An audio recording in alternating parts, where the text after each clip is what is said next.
નમસ્કાર, શ્રીજી રસોઈમાં આપ સૌનું ખૂબ ખૂબ સ્વાગત છે। તો દાળ ચોખા પલાળવાની ઝંઝટ વગર, આથો આપ્યા વગર આજે આપણે એકદમ ટેસ્ટી, સોફ્ટ અને જાળીદાર એવા સફેદ લાઈવ ઢોકળા બનાવીશું। જો તમને આજની આ રેસીપી ગમે તો વિડીયોને લાઈક ચોક્કસથી કરજો। હજી સુધી ચેનલને સબસ્ક્રાઈબ ન કર્યું હોય તો ચેનલને સબસ્ક્રાઈબ પણ કરજો। તો ચલો એકદમ ટેસ્ટી, ફટાફટ બની જાય એવા આપણે સફેદ લાઈવ ઢોકળા બનાવવાનું શરૂ કરીએ।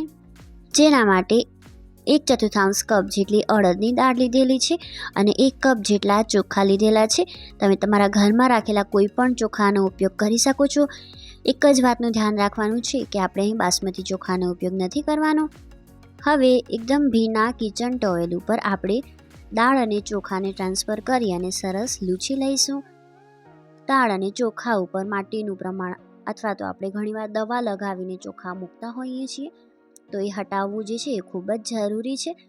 તો આ રીતે ભીના કિચન ટોવેલની મદદથી આપણે દાળ અને ચોખાને દરેક વખતે ક્લીન કરીને જ ઉપયોગમાં લેવાના। તો રબ કરતાં કરતાં આપણે આ રીતે સરસ ક્લીન કરી લઈશું અને ત્યારબાદ આ દાળ ચોખાને આપણે કડાઈમાં ટ્રાન્સફર કરી દઈશું। જો તમારા ઘરમાં તડકો આવતો હોય તો તમે થોડા સમય માટે તડકામાં પણ દાળ ચોખાને સૂકવી શકો છો, પણ જો તમને પ્રીમિક્સને સ્ટોર કરવું હોય તો આ રીતે હંમેશા શેકી લેવાનું, જેથી કરીને દાળ ચોખામાંથી ભેજનું પ્રમાણ સંપૂર્ણ હટી જાય। તો મધ્યમ ગેસની આંચ પર લગભગ 2 થી 3 મિનિટ જેવું લાગે છે દાળ ચોખાને પ્રોપર શેકાતા। આપણે અહીં કલર ચેન્જ નથી કરવાનો, દાળ ચોખાનો એકદમ કોરા થઈ જાય ત્યાં સુધી શેકવાના છે। તમે જોશો કે અત્યારે ચમચામાં જે છે દાળ અને ચોખા જે છે એ ચીપકી જાય છે, તો ચમચામાં ચીપકવાનું બંધ થઈ જાય ત્યાં સુધી આપણે શેકીશું। ચમચામાં દાળ ચોખા ન ચોટે તો એમ સમજવું કે દાળ ચોખા જે છે એ સરસ શેકાઈ ગયા છે। તો આપણું આ મિશ્રણ જે છે એ સરસ કોરું થઈ ગયું છે, બિલકુલ પણ ભેજનું પ્રમાણ નથી અહીં। તમે જુઓ ચમચામાં જરા પણ નથી ચીપકતા। તો ગેસની આંચ બંધ કરીને ઠંડુ થવા દેવાનું અને મિક્સરના વાસણમાં આપણે ટ્રાન્સફર કરી દઈશું। એકદમ બારીક પાવડર રેડી કરી લેવાનું છે। તો આ પાવડરને તમે એરટાઇટ કન્ટેનરમાં 3 થી 4 મહિના સુધી આરામથી સ્ટોર કરી શકો છો। હવે ઢોકળા બનાવવા માટે આ પાવડરને આપણે મિક્સિંગ બોલમાં ટ્રાન્સફર કરી દઈશું।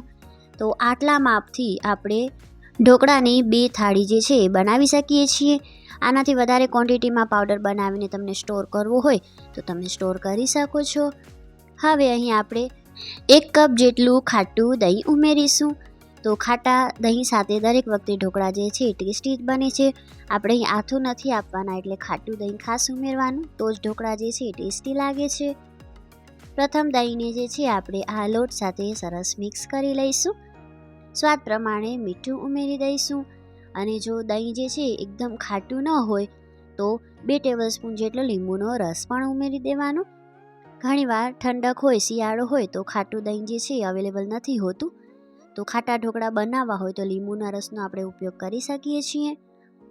અને જરૂરિયાત પ્રમાણે પાણી ઉમેરીને ગાંઠી વગરનું ખીરું જે છે આપણે રેડી કરી લેવાનું। તમને આજની આ રેસીપી કેવી લાગે છે એ મને કમેન્ટ બોક્સમાં ચોક્કસથી જણાવજો। બધું જ સરસ જે છે આપણે મિક્સ કરી લઈશું અને ફેંટતા ફેંટતા જે છે એ ખીરું રેડી કરી લેવાનું છે। તો ગ્રીન ચટણી સાથે કે તમે બાળકોને ટોમેટો સોસ સાથે સર્વ કરી શકો છો। બહુ જ ટેસ્ટી લાગે છે, વઘારવાની પણ જરૂરત નહીં પડે। એક વાતનું ખાસ ધ્યાન રાખજો, ખાટા દહીંનો જ ઉપયોગ કરજો અથવા તો લીંબુના રસનો ઉપયોગ કરજો, તો ઢોકળા જે છે વધારે ટેસ્ટી લાગશે। 15 મિનિટ આપણે આ ખીરાને જે છે એ રેસ્ટ આપી દઈશું। તો 15 થી 20 મિનિટ પછી તમે જોશો ખીરું જે છે થોડુંક એવું ઘાટું થઈ ગયું છે અને સરસ પલળી પણ ગયું છે। હળવું એવું આપણે ફેટી લઈશું। પાણીની જરૂર હોય તો પાણી જરૂરિયાત પ્રમાણે ઉમેરવાનું। અહીં હું 1/4 કપ જેટલું પાણી જે છે એ ફરીથી ઉમેરી રહી છું। તો હવે અહીં થોડું ખીરું જે છે અલગ મૂકી રાખેલું છે, બાળકોને કન્સિડર કરીને બનાવેલા છે, માટે અહીં હું એક જ ઢોકળાની થાળીમાં જોઈએ એટલા જ આદુ મરચાંની પેસ્ટ ઉમેરી રહી છું। બધું જ સરસ જે છે આપણે મિક્સ કરી લેવાનું છે। તમને ઝીણી ઝીણી સુધારેલી ધાણા ભાજી ગમે તો તમે એ પણ ઉમેરી શકો છો, પાલક, કોથમીર પણ ઉમેરી શકાય છે। જે થાળીમાં ઢોકળા સ્ટીમ કરવા છે તેને તેલની મદદથી આપણે ગ્રીસ કરી લઈશું। હવે ઢોકળિયું જે છે આ સમયે એકદમ સરસ ગરમ કરવા માટે મૂકી દેવાનું।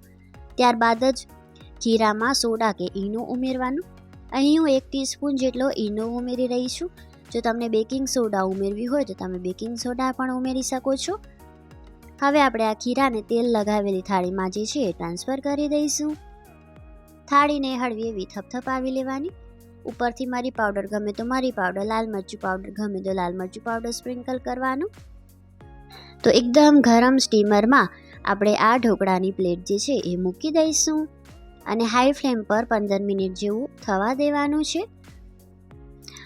તો 15 મિનિટ બાદ તમે જોઈ શકો છો કે ઢોકળા જે છે એકદમ સરસ સ્ટીમ થઈ ગયા છે. ચપ્પુ કે ટૂથપીકની મદદથી આપણે ચેક કરી લેવાનું.